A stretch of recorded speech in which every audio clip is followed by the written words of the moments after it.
Very good morning friends. ये एक remedy समझते हैं। ये बहुत इम्पोर्टेंट रेमेडी है, बहुत पॉपुलर रेमेडी है। तो ये रेमेडी है सल्फ़र। तो जब सल्फ़र को आप पढ़ते हैं, सल्फ़र को आप समझते हैं, तो ये एक ऐसा रेमेडी है जो पॉलीक्रेस्ट रेमेडी है, जो इवन सल्फ़र भी अपने आप में एक पॉलीक्रेस्ट और यूनिवर्सल अवेलेबल एलिमेंट है। तो मतलब बहुत बहुत वास्ट एरिया में ये आपको मिल सकता है, बहुत इजीली मिल सकता है सल्फ़र। ठीक है, तो इसमें ना इसका 33,000 रूब्रिक्स हैं सल्फ़र की। ठीक है, तो सल्फ़र आपकी क्लिनिक पर किसी भी शेड में आ सकता है, किसी भी शेड में आ सकता है। ऐसा नहीं कि पूरे 33,000 या हज़ारों रूब्रिक या 500 रूब्रिक या 100 रूब्रिक के साथ में आपकी क्लिनिक पे आएगा। हाँ, बट कुछ किसी भी पिक्यूलियर शेड में आ सकता है ये सल्फ़र। ठीक है, तो आखिर ये सल्फ़र होता क्या है? तो सल्फ़र एक एलिमेंट है जिसका एटॉमिक वेट 16 होता है, जो 16 नंबर कॉलम पे आता है यदि आप पीरियोडिक टेबल को समझते हैं तो। और ये थर्ड रो का एलिमेंट है, लेकिन 16 कॉलम पर पड़ा हुआ है। तो इसमें यही इसका प्रॉब्लम है और यही इसकी खूबी है कि ये 16 नंबर पर है और थर्ड कॉलम पे बिलोंग करता है। ठीक है, तो सल्फ़र का ईगो डेवलपमेंट होता है। ईगो और sulphur full flashed egoistic person है, क्योंकि थर्ड कॉलम में, और सल्फ़र राइट साइडेड रेमेडी है, लेफ्ट साइडेड नेट्रम और मैग्नीशियम होते हैं, उनमें उतना ईगो डेवलपमेंट नहीं होता। They are quite dependent person. And phosphorus, sulphur, they are quite independent person. ठीक है, तो क्योंकि इनका ईगो डेवलपमेंट हो जाता है और ये अपने उस ईगो के थ्रू अपने आप को रेगुलेट करते हैं। That's why sulphur is very haughty egoistic remedy but along with reverence. तो इसमें ये सब क्यों आता है ये समझते हैं। तो सल्फ़र का ईगो डेवलपमेंट हो जाता है। तो ईगो बहुत इंपॉर्टेंट पॉइंट होता है हमारी पर्सनालिटी का। तो जैसे ईड समझा होगा, ईगो सुपर ईगो। तो ईड से क्या करते हैं आप अपनी पर्सनालिटी को, जो आपका पर्सनालिटी है उस पर ईड होता है। ईड वाले एरिया से आपका डिजायर्स, जो नेचुरल इंक्लिनेशंस हैं, आप उनके लिए आप वो जो आपकी डिजायर्स होती हैं वो रेगुलेट होती हैं। लाइक मुझे ये खाना है, मुझे वो खाना है, मुझे सेक्स करना है, ठीक है, मुझे ये कपड़े पहनना है, ऑल दीज डिजायर्स, है ना। तो ये आपका इड आपको बताता है। अब ईगो आता है और उसके ऊपर होता है सुपर ईगो। तो सुपर ईगो आपका सोसाइटी में, आप जो सोसाइटी के नॉर्म्स हैं उसके हिसाब से आपको चलना होता है। ठीक है, तो वो जो एक्ट करते हो आप, वो आपका ईगो बताता है। तो ईगो मतलब आई, मतलब मैं, मतलब सेल्फ। तो वो जो सेल्फ का अपने आप को जो एनालिसिस होता है वो आपका ईगो डिसाइड करता है, और ईगो ही अपने आप को रेगुलेट कराता है। ठीक है, तो ये ईगो है, वही आपको याद दिलाता है आपके प्लान्स को, वो एवेल्युएट करता है। And other way is responsive to and act in the surroundings physically and socially bad. ठीक है, तो मतलब आप ये समझ सकते हैं कि इसको पता है, ईगो पता किसको है, सुपर ईगो को, कि करना क्या सही है क्या गलत है। लाइक लड़कियों को पता है कि हमको छोटे कपड़े पहन के कहाँ नहीं जाना है। ठीक है, पुरुषों को पता है कि हमको करना क्या है सोसाइटी में।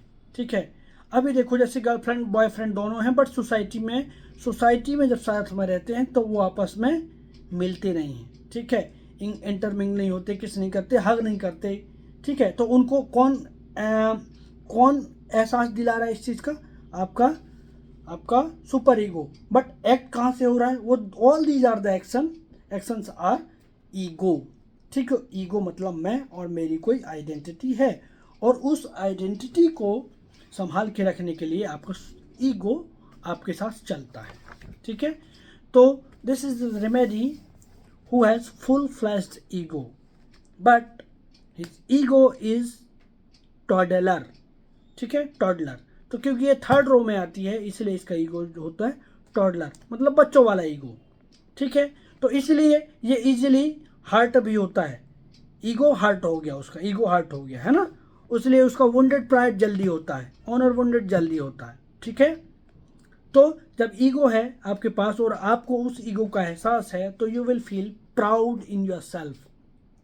जब आपको प्राउड होगा अपने आप के ऊपर तो आप फील करेंगे कि मैं उससे बेहतर जानता हूँ, मुझे उससे ज़्यादा पता है। ठीक है, और फिर आप उसी के हिसाब से चलते हैं, क्योंकि चाइल्ड है, चाइल्ड इसीलिए वो अपने आप को बेहतर समझता है। जैसे कि आपके घर में बच्चे होंगे, यदि वो इस तरीके से आपसे बिहेव करते कि यार पापा आपको नहीं आता मेरे को आता है ना, दिस इज चाइल्डिश ईगो। ठीक है, तो अपने आप को सुपीरियर समझता है और मैं बेटर हूँ, वो डिल्यूजन बेटर देन अदर्स वाला। तो उस ये सल्फर नहीं है इसमें, बट आप ये समझिए कि बेटर फील करता है। डिल्यूजन ग्रेट पर्सन ही है ना, और स्ट्रॉन्ग सेंस ऑफ सेल्फिशनेस ये उसके यहाँ से शुरू होता है। ठीक है, और होता क्या है, ईगो के चलते उसके चॉइसेस, उसकी आइडेंटिटी बन जाती है। तो इस रो में जो भी होता है उसमें चॉइसेस, उसकी आइडेंटिटी और उसकी इंडिविजुअलिटी का इशू होता है। तो नेट्रम की तरफ यदि आप रहेंगे तो उसमें उसकी इंडिविजुअलिटी नहीं बनती, उसकी आइडेंटिटी नहीं बनती। जबकि ईगो इधर सल्फर की तरफ, वो उसको पता होता है कि मैं कौन हूँ, ये मैं कौन हूँ, और यहाँ से वो रेगुलेट होता है और मैं हूँ तो जो भी हूँ स्पेशल हूँ। ठीक है, इसीलिए वो ईगो में जाता है। अब क्या होता है, प्राउड होता है अपनी आइडेंटिटी पे, अपने चॉइसेस के ऊपर, अपने आप को वो प्राउड फील कराता है। ठीक है, और इस टाइम पे वो अपने जो सेंसेस हैं उनको वो स्टेबल कर लेता है कि मुझे कैसे क्या रेगुलेट होना है। और कई बार वो दूसरों को नीचे गिरा दे, मतलब उसकी बातें ही ऐसी होती हैं कि I am better than you, मुझे तुमसे ज़्यादा पता है, तो सामने वाले को ये ह्यूमिलिएट करता है। ठीक है, तो ये एक सी साइकिल चलती है। जब वो दूसरों को इंसल्ट करता है तो फिर इसके साथ खुद भी इंसल्ट होता है। ठीक है, तो एक्शन का रिएक्शन होता है।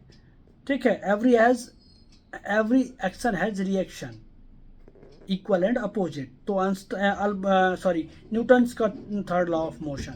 तो जब आप किसी को इंसल्ट करोगे तो आपका भी इंसल्ट होना नेचुरल है। ठीक है, तो लोग फिर इसको इंसल्ट करते हैं। ठीक है, तो फिर इसको बहुत बुरा लगता है, इसका ऑनर वुंड होता है, इसका प्राइड वुंड होता है, easily get hurt, ego hurt होता है। ठीक है, तो कई बार आपने बच्चों को देखा होगा इतना ईगो हाई होता है कि वो किसी को चीज़ें छूने नहीं देते है ना। वो कि अब वो बोलता है कि ये मेरी चीज़ है, मेरी चीज़ है, दिस इज सेल्फिशनेस, और वो अपने ईगो के चलते करता है। ठीक है, और वो अपने आप में प्राउड फील करता है कि मेरे पास इतनी सारी चीज़ें हैं। ठीक है, पॉम्पस इंपॉर्टेंट, बच्चा जल्दी से चीज़ों को देगा नहीं। एडल्ट होगा तो ग्रेटिट्यूड दिखाएगा, रिवरेंस दिखाएगा, फिर भी आपको लगेगा कि यार इसमें फिर भी घमंड है। ठीक है, मतलब कई बार आपके पास पेशेंट भी आएंगे तो बड़े नमस्ते करेंगे, बड़े रेवरेंस से, बड़े ग्रेस के साथ बात करेंगे, लेकिन फिर भी वो कहीं ना कहीं आपको बता देंगे कि वो आपसे ज़्यादा जानता है। ठीक है, बड़े प्यार से बात करेंगे, अरे डॉक्टर साहब, जैसे मेरे पास एक डॉक्टर आया था। ठीक है, डॉक्टर खुद ही आया था, बड़े प्यार से, एक मतलब मेरे से 20 ईयर ओल्ड। ठीक है, बट मुझे ही ज्ञान झाड़ने लगा। ठीक है, सो बहुत रिस्पेक्ट से बात किया, पर मुझे ही ज्ञान झाड़ने लगा, इवन वो एलोपैथी और होम्योपैथी का ज्ञान झाड़ने लगा। सो दिस इज ईगो, जो आपको बुरा लगता है। ठीक है,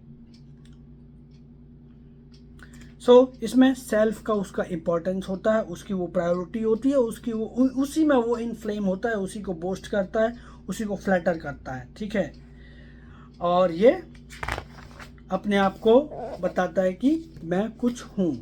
तो इसी तरीके से जो एडल्ट सल्फर होते हैं, एडल्ट सल्फर या कोई भी सल्फर होगा, तो ये जो कॉमन सेट्स है सल्फर का, सबसे ज़्यादा आपको मिलेगा कि वही आपको कंप्लेंट करेंगे, इंसल्ट हो गई, बेइज्जती हो गई, ईगो हर्ट हो गया, है ना, एम्बेरसमेंट में हो गया, पुट डाउन में चले गए, स्कॉर्न हो गया इनके साथ। ठीक है, लोगों ने मेरी वैल्यू नहीं करी, बेइज्जती कर दी, फिर वो अपनी जब किसी भी कमी को लेकर के वो एम्बेरस्ड होते हैं। ठीक है, all these are the psoric traits, scorn, put down, suppressed, humiliation, insulted, embarrassment. ठीक है, ये कंस्टेंटली उसका स्ट्रगल चलता रहता है, लेकिन सल्फर कभी नीचे जाने की कोशिश नहीं करता, अपने आप को उठा के रखता है। ठीक है, सल्फर परसिवरेंस में रहता है, और उसका सबसे बड़ा प्रॉब्लम यही है कि मेरे साथ ऐसा हुआ है तो मैं अपनी वापस आइडेंटिटी बनाऊंगा, वापस अपना क्रेज बनाऊंगा। ठीक है, सो दिस इज, और सबसे ज़्यादा आपको ये जो कॉम्बिनेशन वाला प्रिस्क्रिप्शन है, जैसे natrum sulph, kali sulph, calcarea sulph, इनमें आपको देखने को मिलेगा कि वो स्ट्रगल करते हैं, अपना जो स्टेटस है, अपना जो पोजीशन था वो वापस उठा के रखने की कोशिश करते हैं और बना के रखने की, कम अप, उसको come up, again try to come up.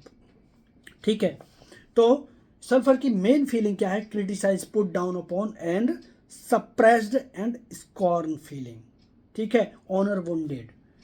ठीक है, तो क्योंकि ये अपने आप को ग्रेट समझता है ना, इसीलिए इसका ऑनर वुंडेड जल्दी होता है। This person is made for humiliated. ठीक है, and his pride hurt. Embarrassment is most important feeling of the sulphur. ये इसको शर्मिंदगी बहुत होती है। तो मेरे पास ऐसे कई सारे पेशेंट आए, डॉक्टर साहब इस बीमारी को लेकर ना बहुत शर्म लगती है, अच्छा नहीं लगता, बहुत बुरा लगता है। ठीक है, और फिर क्या होता है, उस एम्बेरसमेंट के चलते ना, उस एम्बेरसमेंट के चलते ये लोग अनसक्सेसफुल होते हैं। ठीक है, तो जब एम्बेरसमेंट रहेगा, स्कॉर्न रहेगा, ह्यूमिलिएशन रहेगा, अपने आप में ऑनर वुंडेड फील करेंगे, तो ये बंदे अपना कॉन्फिडेंस खो देते हैं।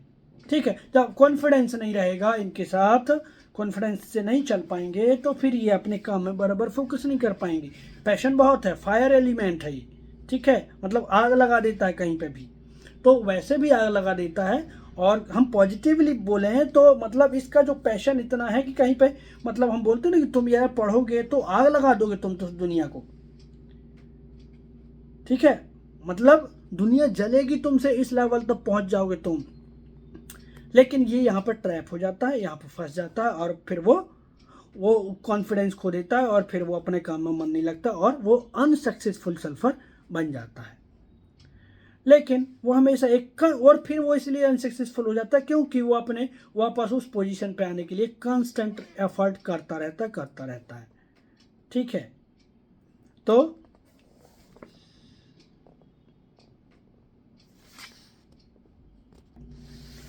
अब दूसरी साइड ये भी रहता है इसका कि वो एक्सपेक्टेड करता है कि वो किसी से भी बनाए तो रिलेशन अच्छे बनाए। ठीक है, रिलेशनशिप, और उसका बिजनेस अच्छा रहे, जिसके साथ भी बिजनेस करे वो बिजनेस अच्छा चले, दिस, और इसके वो सारी चीज़ें उसके नॉलेज, टैलेंट एंड उसकी कंफर्टेबिलिटीज जितनी रहती हैं उस पर डिपेंड करता है। So this remedy is actually antipsoric remedy है। ठीक है, ये रेमेडी ना बहुत स्ट्रगल करती है। स्ट्रगल क्या करती है कि जो अपने मतलब कम अप, वापस वहाँ पे आने के लिए, टू गेट रिस्पेक्ट। ठीक है, दो गुड अपीयरेंस, तो वो ये साइकिल चलती है। ठीक है, टू गेट रिस्पेक्ट, दो गुड अपीयरेंस, फिर वो अच्छे कपड़े पहनना शुरू करता है, टैलेंट, फिर अच्छा पढ़ता है, नॉलेज, बिजनेस करता है, रिलेशनशिप बनाता है, और फिर वो सक्सेस भी होता है, तो फिर वो बोस्ट करता है उन चीज़ों की, मेरे पास ये है। ठीक है, तो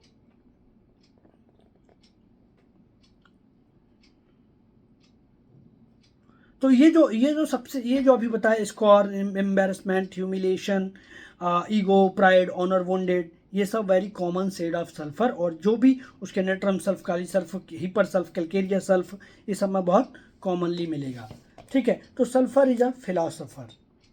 ठीक है, ये रैग्ड फिलोसोफर है, तो मतलब कचरे में भी वो फिलोसफी बना लेता है, रैग्ड फिलोसोफर। और ये कभी क्लीनिनेस मेनिया फॉर्म में भी है। ठीक है, क्लीनिनेस मेनिया फॉर्म में भी है, और वहीं पे तो ये सक्सेसफुल सल्फर है, क्लीनिनेस मेनिया फॉर। तो वो कौन सा अनसक्सेसफुल सल्फर है, जिसने कुछ किया नहीं, तो मतलब लोग क्या सोचेंगे, क्या कहेंगे, इसलिए वो अपनी पोजीशन, अपनी इज्जत और एम्बेरसमेंट से बचने के लिए अपने शर्ट वर्ट को बराबर रखता है। ठीक है, तो वो क्लीनिनेस मेनिया फॉर हो गया। अब सक्सेसफुल सल्फर क्या होते हैं, वो फिलोसोफर बन जाते हैं। अब यदि आप कहेंगे किसी को कि यार तेरी शर्ट गंदी है रे, क्या क्या कपड़े पहनता है तू, तेरे जूते कैसे हैं, तो वो जो सक्सेसफुल सल्फर है उसको इन बातों से कोई फर्क नहीं पड़ता, क्योंकि वो बहुत ऊंचाई से सोचता है और वो इन बातों को फिलॉसफी से जोड़ देता है कि यार इस शर्ट से क्या होता है, मन में चंगा तो कठौती में गंगा। ठीक है, इस तरीके से सोचेगा, मन अच्छा तो तन अच्छा। ठीक है, मन से क्या, शर्ट तन से क्या फर्क पड़ता है, शर्ट से क्या फर्क पड़ता है यार, है ना, जीवन तो मन से चलता है। तो इस तरीके की वो फिलॉसफी बना देगा और वो वहाँ से अपने आप को संभाल लेता है। तो सल्फर को, जो सक्सेसफुल सल्फर को लगता है कि वो मतलब वो छोटी मोटी इन दुनियादारियों में नहीं रहता, अपने आप को ग्रेट समझता है और वो ग्रेट होता भी है, क्योंकि उस लेवल की थिंकिंग रखता है वो, लेकिन वो सक्सेसफुल सल्फर होता है। सल्फर को लगता है कि मुझे आता है। ठीक है, सल्फर को लगता है कि सब ठीक है, मेरी आइडेंटिटी बन गई है, मेरी चॉइसेस कंप्लीट है, मतलब चॉइसेस कंप्लीट है मतलब मुझे ये चाहिए तो चाहिए, क्योंकि उसको उसका ईगो तैयार है। ठीक है, मुझे ये चाहिए तो चाहिए, मैं जो हूँ सो हूँ, इस तरीके का। ठीक है, इमेज कंप्लीट है, टैलेंट की कमी नहीं है, टैलेंट भी एक्सक्लूसिव है, वो कंप्लीटली डिफरेंट है, ये मानता है। लेकिन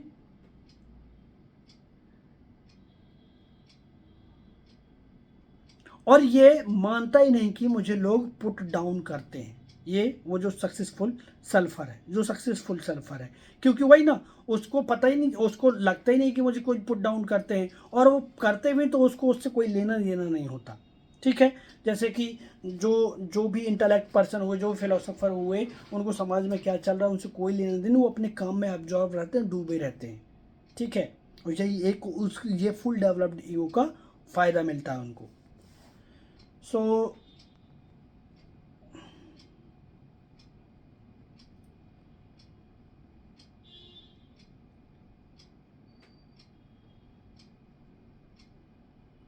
तो ये सल्फर एक्चुअली ना बहुत क्रिएटिव रेमेडी है, बहुत इंटरेस्टिंग रेमेडी है और बहुत यूज़फुल रेमेडी है। ठीक है, तो किसी भी सेट में आपके पास सल्फर आ सकता है, आप लोग इस रेमेडी को यूज़ करेंगे तो ये सल्फर का, ये समझिए फर्स्ट पार्ट है, सेकेंड पार्ट में नेक्स्ट वीडियो में सेंड करता हूँ। Thank you, thanks for watching.